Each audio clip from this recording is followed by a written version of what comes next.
আজি প্রভাতে রবির কর, কেমনে পশিল প্রাণের ওপর, কেমনে পশিল গুহার আধারে প্রভাতে পাখির গান।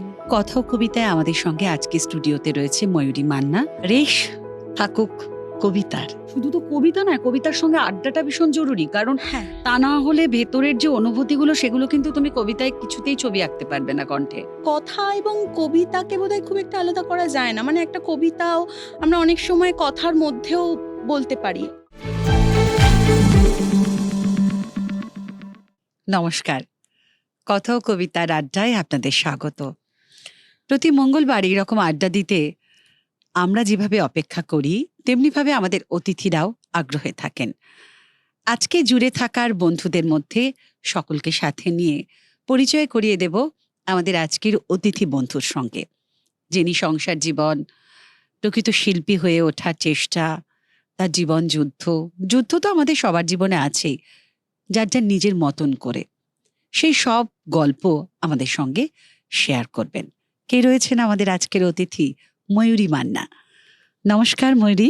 নমস্কার দিদি, স্বাগত জানাই তোমাকে আমাদের ধন্যবাদ। আজকের এই চ্যানেলবানের কথা কবিতার আড্ডায়। রেশ থাকুক কবিতার, আর সঙ্গে তোমার অভিজ্ঞতা, তোমার জীবন সংগ্রাম, তোমার জীবনের কিছু গল্প, চড়াই একদম। উতরাই এবং ছোটবেলা, মাঝবেলা, মেয়েবেলা, বড়বেলা, সব বেলা নিয়ে ঠিক, ঠিক। সঙ্গে কবিতাকে আমরা আজকে সাথে রেখে আড্ডা শুরু করব। শুরুতে বরং একটু কবিতা শুনি, তারপর আবার গল্প হবে। খুবই একটা চেনা কবিতা, সকলেরই একটা চেনা কবিতা দিয়ে শুরু করি। রবীন্দ্রনাথের একটি কবিতা আমার খুব প্রিয়, অনেকেরই প্রিয় এবং জীবনের সঙ্গেও জড়িত। নির্ঝরের স্বপ্নভঙ্গ। খুব চেনা, কিন্তু যা কখনো অচেনা হয় না। হ্যাঁ, একদম। শোনা। একটু নিজের মতো করে বলার চেষ্টা করছি। কবিগুরু রবীন্দ্রনাথ ঠাকুরের কবিতা নির্ঝরের স্বপ্নভঙ্গ। আজি প্রভাতে রবির কর, কেমনে পশিল প্রাণের ওপর, কেমনে পশিল গুহার আধারে প্রভাতে পাখির গান। না জানি কেন রে এতদিন পরে জাগিয়া উঠিছে প্রাণ, জাগিয়া উঠিছে প্রাণ। ওরে উথলি উঠেছে বাড়ি, ওরে প্রাণের বাসনা প্রাণের আবেগ রুথিয়া রাখিতে নারী। থর থর করি কাঁপিছে ভূধর, শিলা রাশি রাশি পড়িছে খসে, ফুলিয়া ফুলিয়া ফেনিল সলিল, গরজি উঠেছে দারুণ রোষে। হেথায় হোথায় পাগলের প্রায়, ঘুরিয়া ঘুরিয়া মাতিয়া বেড়ায়। বাহিরেতে চায়, দেখিতে না পায়, কোথায় কারার দ্বার। কেন রে বিধাতা পাষাণ হেন, চারিদিকে তার বাঁধন কেন?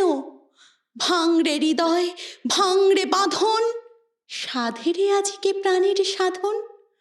লহরীর পর লহরী তুলিয়া আঘাতের পর আঘাত কর। মাতিয়া যখন উঠেছে পরাণ, কিসের আধার, কিসের পাষাণ। উথলি যখন উঠেছে বাসনা, জগতে তখন কিসের ডর। আমি ঢালিব করুণা ধারা, আমি ভাঙিব পাষাণ কারা। আমি জগৎ প্লাবিয়া বেড়াবো গাহিয়া আকুল পাগল পাড়া। কেশ এলাইয়া ফুল কুড়াইয়া, রামধনু আঁকা পাখা উড়াইয়া, রবির কিরণে হাসি ছড়াইয়া দিবরে পরাণে ঢালি। শিখর হইতে শিখরে ছুটিব, ভূধর হইতে ভূধরে লুটিব। হেসে খলখল গেয়ে কলকল, তালে তাল দিব তালি। এত কথা আছে, এত গান আছে, এত প্রাণ আছে মোর, এত সুখ আছে, এত স্বাদ আছে, প্রাণ হয়ে আছে ভোর। কি জানি কি হলো আজি, জাগিয়া উঠিল প্রাণ, দূর হতে শুনি যেন মহাসাগরের গান। ওরে চারিদিকে মোর, কি কারাগার ঘোর, ভাং ভাং ভাং কারা, আঘাতে আঘাত কর। ওরে আজ কি গান গেয়েছে পাখি, এসেছে রবির কর। খুব ভালো। আসলে এই কবিতাটা আমারও ছোটবেলা থেকে শুনে শুনে বড় হয়ে ওঠা। মানে এটা আমার মায়েরও ভীষণ পছন্দের কবিতা এবং আমার তো আচ্ছা। বটেই। এবং তোমার কাছ থেকে নতুনভাবে শুনলাম। নিজের ঘরানায় তুমি বলেছ। গতানুগতিক কিছু কবিতা থাকে না? শুনতে, শুনতে নিজের মধ্যে এমন হয়ে যায়, সেটা কানে এমনভাবে গেঁথে যায়, ওইভাবেই আমরা অভ্যস্ত হয়ে পড়ি। কিন্তু তোমার কিছুটা বেশ আলাদা রকমের স্বাদ পেলাম। ময়ূরীর আ থাকা হয় কোথায়? আমি নিউ টাউনে থাকি দিদি। তাহলে তো খুব কাছে। কাছেই আমাদের খুব একটু। কাছের বন্ধু। সাধারণত আমরা কথা ও কবিতায় দূরের বন্ধুদের বেশি পাই। আচ্ছা। কিন্তু কাছের বন্ধু হ্যাঁ, আরো কাছের হয়ে গেলাম আজকে থেকে আর কি। কাছের বন্ধু। তো এই বন্ধুত্বের অধিকার থেকে একটু জিজ্ঞেস করি, তোমার সাংসারিক জীবন, তোমার পরিবার কিভাবে তোমাকে কবিতা চলতে, ফিরতে, গিলতে সবকিছুতে হেল্প করে বলো? হ্যাঁ, আসলে দিদি অনেক ছোটবেলায় মানে যখন ক্লাস 5 এ পড়ি, তখন একটা স্কুলে কম্পিটিশন হয়েছিল গান এবং কবিতার। তো গানে আমি ১ম হই আর কবিতায় ২য়। মায়ের মনে হলো বোধহয় গানটাই খুব ভালো হবে। কিন্তু তখন থেকেই একটা কবিতার প্রতি আমার ভালোবাসা আ থেকে গেছিল। তো তারপরে যা হয় পড়াশুনো, সংসার জীবনে প্রবেশ, তারপরেও অনেক দীর্ঘ একটা বছর সংসার করার পর ছেলেকে মানুষ করা, বড় করা। তো ছেলে সেসব কি পড়ছে? ছেলে এইবার মাধ্যমিক পাশ করলো। আচ্ছা, আচ্ছা। তো ও সিভিল ইঞ্জিনিয়ারিং করবে এবার, ভর্তি হলো। তারপরে তো রোপণ করা আর কি কবিতাকে। হ্যাঁ, তো তারপরেও মাঝখানে খুব ছেলেরই একটি খুব বড় দুর্ঘটনা হয়। তো তখন আবার কিছুটা থেমে যাওয়া, চলতে, চলতে কবিতার পথ চলতে, চলতে। কিন্তু এখন গিয়ে মানে একদমই ইচ্ছে হচ্ছে কবিতাকে একদম আঁকড়ে কবিতাকে একটু আ সময় দেব জড়িয়ে ধরে বাঁচি আবার। এবং অনেকটা সময় যাতে দেওয়া যায়। হ্যাঁ, অনেকটা সময় এবং কবিতার জন্যই চলা বাকিটুকু। বাকিটুকু। এবারে কি শোনাবে? আ এবার শোনাবো দিদি 'তোমার জন্য' অনির্বাণ দত্তের কবিতা। শোনাও। কবি অনির্বাণ দত্তের কবিতা 'তোমার জন্য'। তুমি চাইলে কি না দিতে পারি আমি, কাক ডাকা ভোরে উঠে তুমি চাইলে এক বুক নদী সাঁতরে ওপারের বাগান থেকে সব চাইতে সুন্দর ফুলগুলো নিয়ে এসে তোমার হাতে দিয়ে বলতাম, এই দেখো তুমি চাইলে কি না দিতে পারি আমি।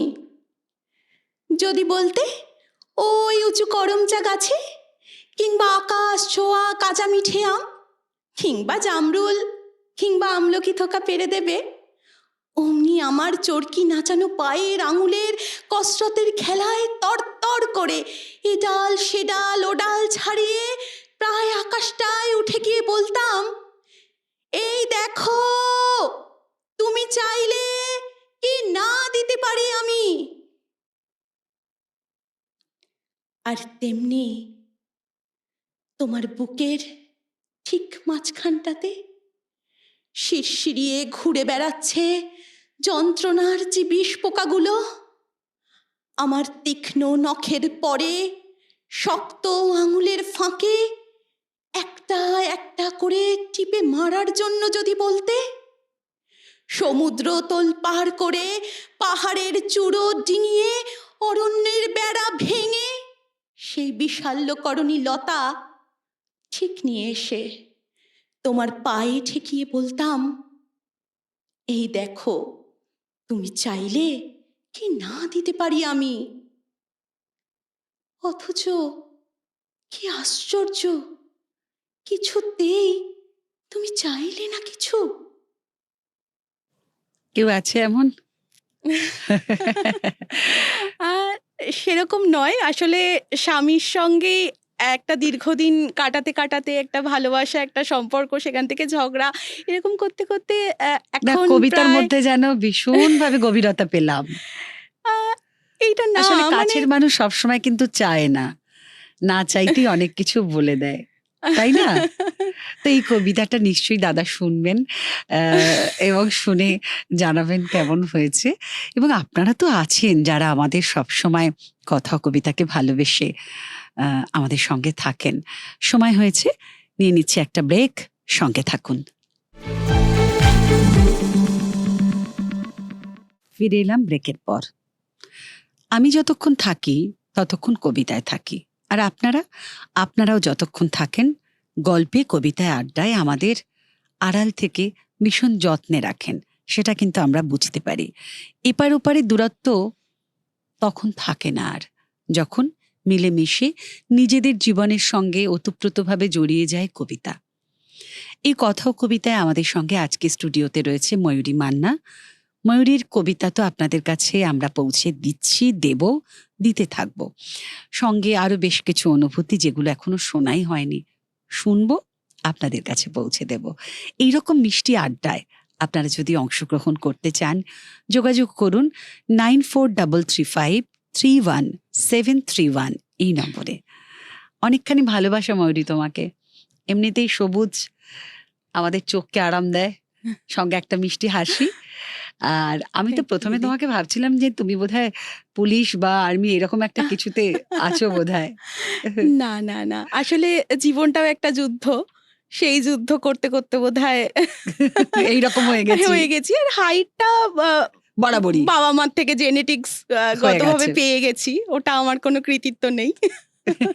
না, কবিতার প্রতি ভালোবাসা কবে থেকে, সেটা তো তুমি বললে যে কম্পিটিশন, হ্যাঁ, মানে ওখান থেকে তখন প্রেরণাটা পেয়েছো যে পেয়েছিলাম। কবিতাটাই আমি তাহলে রাখি, হ্যাঁ। গানের থেকে কবিতাটা বোধহয় আমাকে বেশি না, আনন্দ দেবে। তখন রাখা হয়নি অ্যাকচুয়ালি। মানে আচ্ছা। সেই থেকে একটা ক্ষোভটা ছিল যে কবিতাটা আমি করব, মানে ভালোবাসা। আসলে তখনকার আর সময় তো এতটা কবিতা নিয়ে এই হ্যাঁ, শিল্পের চর্চাটা ছিল বরাবরই, কিন্তু এত বিস্তার লাভ করেনি তখন।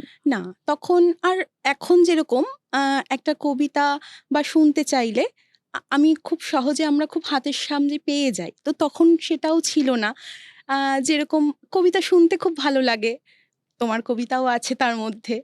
তো এই যে একটা শুনতে, শুনতেও যে মনে হয় যে প্রেরণা, ফিরে আসি। মানে ঠিক আছে, আবার শুরু করি।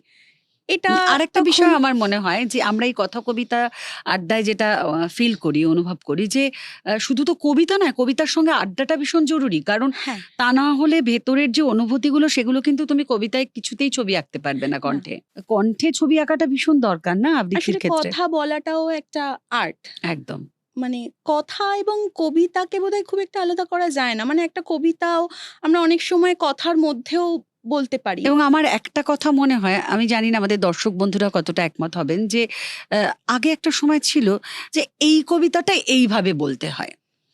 আহ, হুম। যেমন প্রশ্ন, মাগো আমায় ছুটি দিতে বল, এটা এইভাবেই বলতে হয়। কিন্তু এটা কেন হবে? মানে কোনো কবিতা কি কেউ বেঁধে দিতে পারে যে তুমি এইভাবেই এটা বলবে? তা তো নয়। না, এটা কখনোই হয় না। আমি এই প্রসঙ্গে একটা কথা বলি, কবিতা নিয়েই বলি। আ আমরা ছোটবেলায় একটা কবিতা করেছিলাম। আ তোমার রবীন্দ্রনাথ ঠাকুরের যে শহর মানে রেলগাড়ি ছুটে চলেছে হুম হুম হুম এরকম। তো র‍্যাপের মতো অনেকটা কবিতা। হুম তো হুম হুম।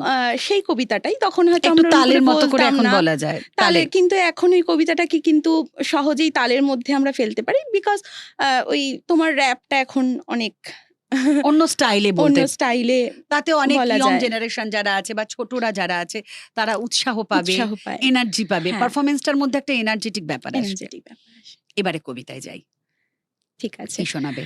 আ একটু বিশ্বাস শোনাই। আসলে সবসময় তো আ অনেক কিছুই করা হয়। কিন্তু আ মন পাওয়া যায় না। মন পাওয়া যায় না এবং তখন এই যে তুমি বললে কথা মানে কথার কবিতা। তো তখন মনে হয় যে হ্যাঁ, মনে, মনে একটু এই কবিতাটা আওড়ালে হ্যাঁ, একটু শান্তি আসবে। ঠিক আছে। তো এইটাই। আমরা একটু শান্তি খুঁজে আসি। শোনাও। কবি শঙ্খ ঘোষের কবিতা 'বিশ্বাস'। সবসময় কি ভালোই বলবে লোকে? মন্দ কথাও শুনতে হবে কিছু। তাই বলে কি ভেঙে পড়বে শোকে? তাতেই এমন মাথা করবে নিচু? এও প্রকৃতির জোয়ার ভাটার মতোই। আসা যাওয়ার ছন্দ মেনেই চলে। রাত্রিবেলায় গভীর ছিল ক্ষত, ভোর ধুয়ে দেয় সবটা শিশির জলে। তোর মুখটাও যদি এমন কাতর, আমার জীবন শূন্য লাগে তবে। আয় তো দেখি অবিশ্বাসের পাথর, সরিয়ে দুজন বাঁচি সগৌরবে। ভীষণ সুন্দর শেষ লাইনটা। এটা আমারও জানা কবিতা, অনেকেরই জানা, কারণ ভীষণ চেনা কবিতা শঙ্খ ঘোষের। কিন্তু তুমি যখন বললে বাঁচি সগৌরবে, মনে হলো যে বাঁচি। এই হ্যাঁ, যে মানে বাঁচার মতন করে বাঁচা, এটাই বোধহয় শিল্প। এখানেই বোধহয় আমাদের হ্যাঁ, নিজেকে ভেঙে এগিয়ে যাওয়া। একদম, একদম। তুমি একটা আ অনেক সময় আমাদের কষ্ট হলে আমরা হালকা করার জন্য মানুষের সঙ্গে কথা বলি না? তো তখন মনে হয় যে এই কবিতাগুলো যদি আমি বলি, তাতে অনেক বেশি করে সাহস পাওয়া যায় নিজের মানে মধ্যে। মানুষের সাথে কথা বলার থেকে কবিতার সাথে কথা হ্যাঁ, বলা ভালো। কবিতার সঙ্গে কথা বলা অনেক ভালো। ভালো। নিজের জন্য। শত্রু হবে না কখনো। সেই। এবারে কি শোনাবে? উম একটু ছোটদের কবিতায় যাই? অনেক তো অ বড়দের ঠিক আছে, অনেক কঠিন, কঠিন ভারী, ভারী কথা হলো। একটু ছোটদের যাই। না, আমরা আজকে ভারী কথা কম বলেছি। আমরা আমরা সুন্দর ছিলাম, আমরা সুন্দর আছি, আমরা সুন্দর থাকবো। শোনো। সুকুমার রায়ের কবিতা 'সৎপাত্র'। শুনতে গেলুম পোস্তা গিয়ে, তোমার নাকি মেয়ের বিয়ে। গঙ্গারামকে পাত্র পেলে, জানতে চাও সে কেমন ছেলে।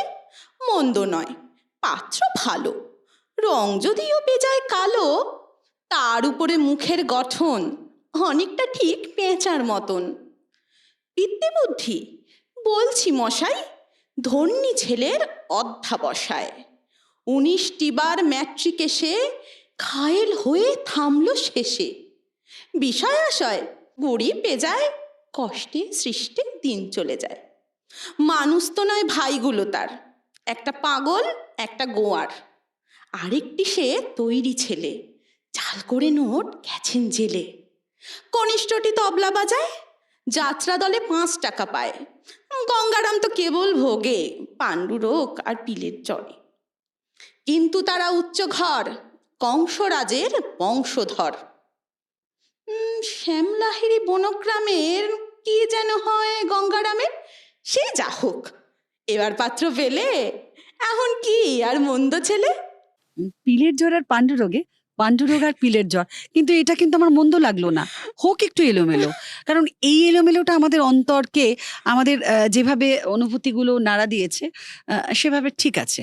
এটা চলতে থাকুক, চলতে থাকুক কবিতা, চলতে থাকুক আমাদের সঙ্গে আপনাদের এই আত্মিক বন্ধন কবিতার হাত ধরে। সময় হয়ে যায়, নিয়ে নিচ্ছি আবারও বিরতি, সঙ্গে থাকুন। ফিরে আসা বিরতির পর কেমন লাগছে আমাদের আজকের এই আড্ডা? সঙ্গে ময়ূরী একদম পেখম মেলে রেখেছে আর কি, পোশাকে, কণ্ঠে একটা বেশ চনমনে উপহার। এই কারণে চনমনে বললাম, কবিতা বলতে আমি বুঝি খুব দস্যি একটা মেয়ে, মানে সবসময় মুখটা গম্ভীর থাকবে, একটা গুঁড়ো গম্ভীর পরিবেশ থাকবে। এটা কবিতার পরিমণ্ডল হতে পারে না। কবিতার পরিমণ্ডল হবে আমার নিজের জীবনের সাথে ওতপ্রোতভাবে জড়িয়ে থাকা অনুভূতিগুলো আমি কণ্ঠে ছবি এঁকে, আমার শ্রোতা, আমার দর্শক হবে তারা। সকলে, সব ধরনের দর্শক হতে পারে। তো এই রকম ভাবেই আমরা চলতে চলতে যেগুলো শিখতে থাকি এবং আপনাদের কাছে পৌঁছে দিতে থাকি। আপনারাও আমাদের সঙ্গে আড্ডা দিতে চাইলে যোগাযোগ করুন কথা ও কবিতার জন্য। অংশগ্রহণ করতে চাইলে 9433531731 এই নম্বরে। এটা তো গেল। এখন কথা হলো ভালো লাগার বিষয়। ভালো লাগার বিষয় আমার যেমন কবিতা, ময়ূরীরও কবিতা, গান, কবিতা দুটো করে কবিতাকে বেছে নিয়েছে। আপনারাও কোন বিষয় ভালোবাসেন? কমেন্ট, মতামত জানাতে ভুলবেন না। আমাদের অনুষ্ঠানকে ভালো লেগে, ভালো লাগার মতন করে আমরাও চেষ্টা করি আপনাদের কাছে পৌঁছতে। আর সেই পৌঁছতে গিয়ে আমরা হোঁচট খাই, আবার উঠে দাঁড়াই। আর সেই উঠে দাঁড়াতে দাঁড়াতে আবারও সেই কবির হাত ধরেই আমাদের পথ চলতে হয়। কখনো মনে রেয়াজ কহ যে ভালো মন্দ যাহাই আসুক, সত্যের লও সহজে। আবার কখনো বা সবসময় কি ভালোই বলবে লোকে, মন্দ কথাও শুনতে হবে কিছু। আবার কখনো বিপদে মোরে রক্ষা করো, এ নহে মোর প্রার্থনা। আসলে আমার মনে হয় ময়ূরী, আহ গানও কিন্তু কবিতার মতো করে বলতে পারি আমরা, হ্যাঁ, তাই বলাই না? যায়, বলাই মানে যায়। গান যে গানই হবে তা কবিতা হবে না, এটা না, কিন্তু আসলে তো কথাই, মানে হুম তুমি কবিতা বলো, গান বলো, কবি তো লেখার সময় কথাই, তার মনের কথাগুলো লিখেছেন। হুম হুম আমরা তাতে সুর দিলাম, কি ছন্দ দিলাম হুম, সেটা তো আমাদের উপরে খানিকটা হ্যাঁ, বর্তায়, পুরোটা বলবো না কারণ হ্যাঁ, পুরোটা বললে হ্যাঁ, একদম একদম না, আমার খানিকটা যেটা মনে বর্তায়। হয় যে আমার কিছু কিছু রবি ঠাকুরের গান বলো, নজরুলের, কাজী নজরুল ইসলামের গান বলো, সেগুলো কেন জানি না গাইতে পারি না বলেই কি বেশি ইচ্ছে হয়, এটা নিজেও বুঝতে পারি না। আমার মনে হয় সেগুলো কবিতা আবৃত্তি করতে পারলে যেন একটা বেশ আলাদা রকম ভালো লাগা। তার মধ্যে কারা রইল লৌহ কপাট, হ্যাঁ, তার মধ্যে মাঝে মাঝে তব দেখা পাই, হ্যাঁ, ওটা আমার, তার মানে তুমি শুনেছো। মাঝে শুনি মাঝে তব তোমাকে শোনা হয়। মাঝে মাঝে তব দেখা পাই, চিরদিন কেন পাই না। একদম। তবু মনে রেখো আমারও পরানো যাহা আমারও চায়। পড়ানো। মানে গান কবিতার মতো করে আমরা বলতে হ্যাঁ, পারি চাইলে। ময়ূরীর ভালো লাগার কবিদের মধ্যে কয়েকজন কবির নাম। দেখো রবীন্দ্রনাথ আছেই, ওনাকে উনি বাদ তো দিয়ে সব। হ্যাঁ ওনাকে জীবন। তো বলার মানে আর আলাদা করে না না না, ওনাকে আলাদা কোনোভাবেই করা যায় না। তবে আমার দিদি ওরকম আলাদা করে কোনো কবির আমি বলবো না, মানে আমার মানে যে জীবনমুখী কবিতা, কবিতা। হ্যাঁ, হ্যাঁ, মানে প্রত্যেক যেরকম তোমার সুবোধ সরকার আছেন কবি, শঙ্খ ঘোষের আছেন, মানে প্রত্যেকেরই, অনির্বাণ দত্ত আছেন। তো প্রত্যেকেরই কবিতা এক মানে একটা বার্তা দেয়। হ্যাঁ, যে কবিতাটা আমার মনে হয় আমার জীবনের সঙ্গে মিলে যাচ্ছে বা অন্যেরও হতে পারে। না, আমি দেখেছি তো এই সময়ে সেই জীবনানন্দ, সুকান্ত, জীবনানন্দ মানে এই কবিদের কবিতা কিন্তু আমরা শুনি, শুনি না বলবো না, তুলনামূলক হ্যাঁ, হ্যাঁ। কম। না আসলে দেখো জীবনানন্দের কবিতাগুলি যে প্রেক্ষাপটে লেখা, যদি আমি জীবনকে জড়াই, তো সেক্ষেত্রে হ্যাঁ, তাই বলে কি নেই বাংলার মুখ আমি হুম, দেখিয়াছি। আচ্ছা, তাই আমি হ্যাঁ, সেটা যদিও মানে আসলে এই হ্যাঁ, আমাদের আমার যে স্বপ্নের মুখের আমাদের যে সঙ্গে সময়টা, সেই সময়ের মধ্যে এতগুলো কবির কবিতা আমাদের কাছে সম্ভবও নয়। না, না। আ তো কিছু, কিছু কবিকে তো বেছে নিতেই হবে সেই বলার কারণে, জন্য। হ্যাঁ, একদম। আগামী দিনে কি ভাবনা আছে বলো? আগামী দিনে ভাবনা আছে একটি স্কুল করার। বাহ! প্রচুর মানুষের কাছে নিজের কবিতা পৌঁছানোর এবং আ কিছু সঞ্চালনা মানে অ্যাঙ্কারিং আর তোমার প্রোগ্রাম করার তো মানুষের ইচ্ছাই কাছে আছে। পৌঁছনো, মানুষের কাছে কবিতার হাত পৌঁছানো। ধরে। হ্যাঁ, একদম। আচ্ছা, এবার আমরা একেবারে কবিতায় যাব এবং তোমাকে আগাম শুভকামনা জানিয়ে রাখা কথা ও কবিতায় আজকের এই ঝলমলে আড্ডায়। এবারে কি শোনাবে মৌরি? দিদি এবার শোনাবো 'কে তোমাকে চেনে'। এটিও একটি আমার বলতে পারো ওই জীবনের সঙ্গেই মিলে গেছে। হ্যাঁ, হ্যাঁ। মানে কবিতা বলছি না তো যে আসলে এই সংসার তো কবিতাগুলো আমাদের সেটুকুই দেয়, যেটুকু আমরা হ্যাঁ, রেখে যাই। দেখে যাই। তো এটিও আমার একটি খুব ভালো লাগার কবিতা। শোনা। কবি পূর্ণেন্দু বচ্চীর কবিতা 'কে তোমাকে চেনে'। ডাইনিং টেবিলে বসে ব্রেকফাস্ট, ডিনার খাচ্ছ রোজ। সে তোমাকে চেনে। যে খাট পালঙ্কে শুয়ে স্বপ্নে তুমি চাঁদ সদাগর, সে তোমাকে চেনে। যে আয়নাকে শরীরের সব তিল সর্বস্ব দেখালে, সে তোমাকে চেনে। যেন মেয়ে দেখা এত বেছে ওই পর্দা কিনেছিলে, ও তোমাকে চেনে। এই কালো telephone, wardrobe, long playing, TV, এই সব থাক থাক বই, সোফা, নেপালি মুখোশ, কে তোমাকে চেনে? হুম? একমাত্র কার্পেটের ধুলোটুকু আলোটুকু ছাড়া, দরজার জানালার ছেঁড়া খোড়া আলোটুকু ছায়াটুকু ছাড়া, কে তোমাকে চেনে? কে তোমাকে চেনে? সত্যি তাই। কেউ চেনে না। এত কষ্ট করে এত কিছু করা। হ্যাঁ, বেছে, বেছে পর্দা কেনা, বেছে, বেছে সুন্দর করে খাটটা সাজানো, সন্তানের জন্য ফিটফাট করে একদম। রান্নাবান্না করা, আ আলমারি গোছানো। ভেবে দেখলে কিছুই যেন চারিদিকটা শূন্য।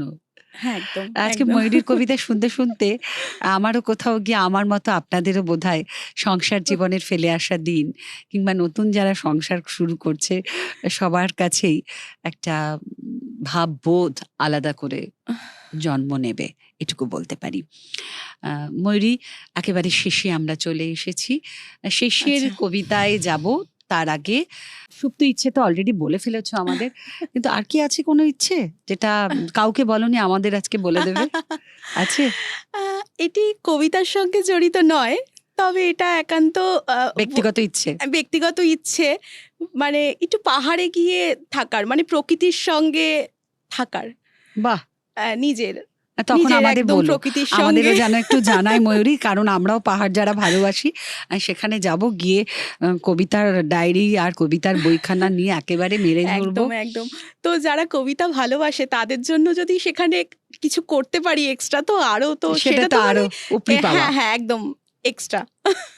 চলো কবিতা দিয়ে আমরা শেষ করব আজকের এই কথা কবিতা আড্ডা।